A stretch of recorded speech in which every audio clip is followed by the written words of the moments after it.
Meski saat ini Iran dan Israel sudah sepakat untuk melakukan gencatan senjata, tapi menurut sejumlah laporan, Mossad Israel masih memata-matai pengembangan nuklir milik Iran. Sebuah hal yang tentu saja akan membuat situasi ini kembali memanas. Tak hanya itu saja, kondisi ini juga membuat pejabat Israel seperti Avigdor Lieberman yang merupakan pemimpin Partai Israel Beiteinu menilai bahwa ini adalah kondisi yang luar biasa karena jutaan orang Israel masih ketakutan.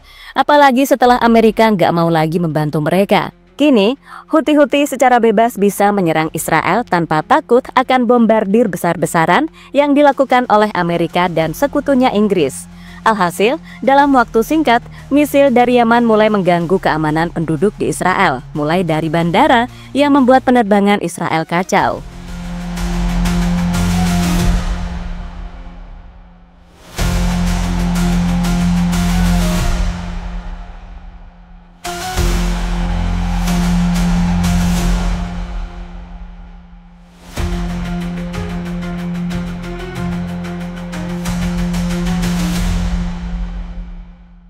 Lihatlah, wajah dari Perdana Menteri Israel berikut ini. Ya, kalian gak salah.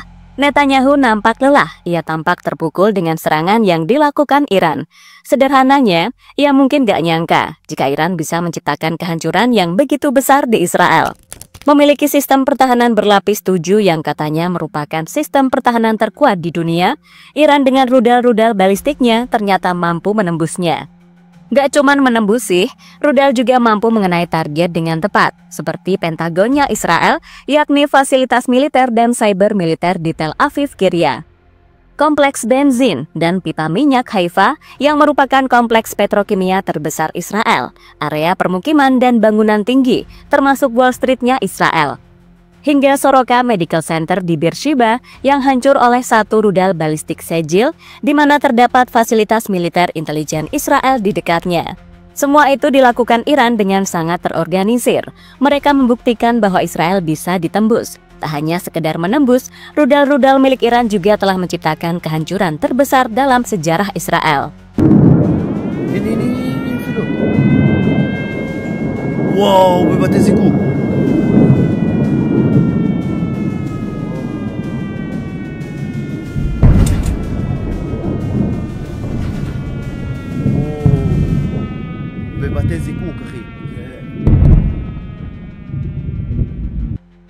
Meskipun sejak hari Selasa kemarin, kedua negara telah sepakat untuk melakukan gencatan senjata, tapi menurut sejumlah laporan, kalau Mossad Israel masih memata-matai atau memantau secara diam-diam pengembangan nuklir milik Iran tersebut. Dan melihat situasi itu, jelas membuat kepanikan kembali muncul. Banyak yang berharap kalau perang itu tak berlanjut, terutama penduduk Israel dan Amerika Serikat. Karena jika perang kembali pecah, jelas ini akan jauh lebih besar dari sebelumnya dan tentu saja akan membuat kekacauan lebih parah lagi. Sementara di sisi lain, Israel ini sepertinya nggak mau diem ya, hobi banget main perang. Dimana setelah tak lagi meluncurkan rudalnya ke wilayah Teheran, Israel kembali mengusik ketenangan penduduk Gaza. Di mana terbaru, sebuah ledakan besar terjadi di Gaza dan kemungkinan besar itu adalah perbuatan para Zionis.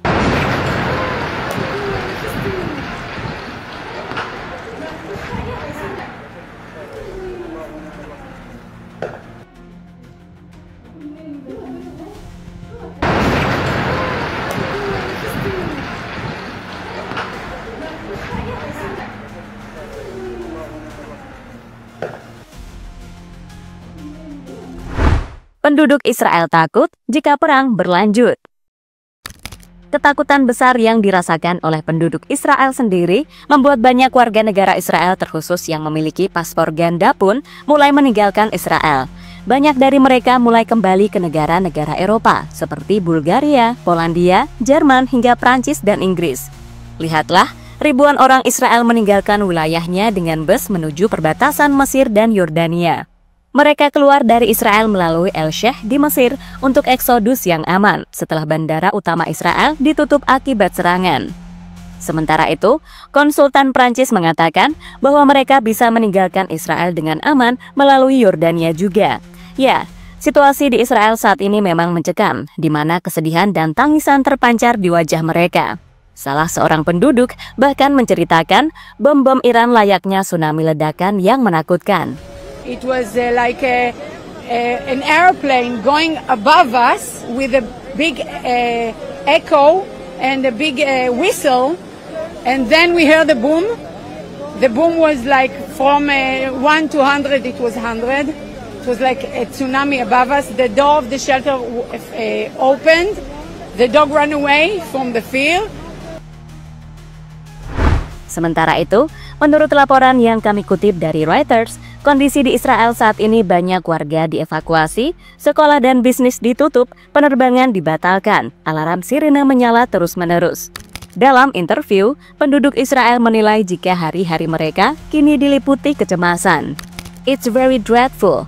People are losing their lives and their homes, ujar Shem, warga 29 tahun dari Haifa, Israel.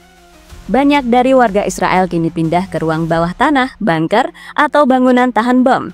Dan ini membuat penduduk Israel paling tidak telah merasakan sedikit dari apa yang dirasakan penduduk Gaza.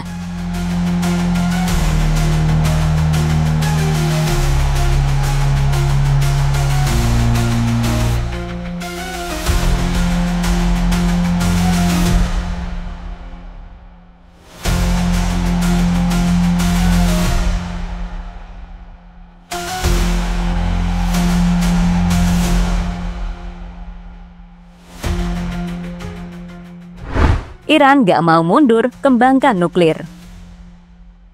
Setelah serangan udara oleh AS dan Israel dalam operasi Midnight Hammer, Iran sendiri secara tegas menolak memberikan akses tambahan kepada Badan Energi Atom Internasional atau IAEA untuk melakukan inspeksi. Ini merupakan respons langsung atas tindakan militer yang dianggap melanggar kedaulatan mereka. Sebagai info, akses IAEA selama ini dinilai sangat krusial untuk memastikan Iran tidak menyalahgunakan program nuklirnya untuk kepentingan senjata. Di mana jika Iran telah menolak inspeksi ini, maka penolakan ini, hal itu akan membuat dunia buta terhadap aktivitas dalam reaktor-reaktor sensitif Iran. Iran diperkirakan telah menyembunyikan lokasi fasilitas pengayaan uranium baru, memindahkan sentrifugal dan stok uranium ke lokasi bawah tanah atau ke situs rahasia seperti Fordo yang dibangun di dalam gunung yang tak diketahui, dan mengamankan fasilitas menggunakan sistem pengamanan elektronik dan pertahanan udara canggih, termasuk sistem anti-jamming dan radar buatan Rusia. Saat ini sendiri, Direktur IAEA atau Badan Pengawas Nuklir Dunia mengatakan jika mereka sekarang tidak tahu di mana keberadaan material nuklir Iran. Saya harus sangat teliti, Marta. Kami adalah IAEA, jadi kami tidak berspekulasi di sini. Kami tidak memiliki informasi tentang keberadaan material ini, sumber Fox News. Melihat kondisi saat ini, banyak pertanyaan pun muncul. Apakah Iran bisa membuat bom nuklir secara rahasia? Kita masih menunggu analisis terbaru soal itu. Tapi yang pasti, Iran telah mengancam akan menarik diri dari NPT. Iran juga mengisyaratkan bahwa mereka siap keluar dari Traktat Non-Proliferasi Nuklir atau NPT dan mempercepat pengayaan uranium tanpa pengawasan.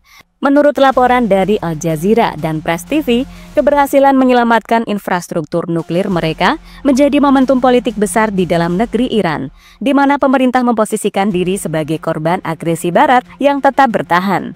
So, jika Iran melakukannya, maka Iran akan mengikuti jejak Korea Utara, satu-satunya negara yang mengumumkan penarikan diri dari NPT pada tahun 2003, yang mengusir inspektur IAEA sebelum menguji senjata nuklir.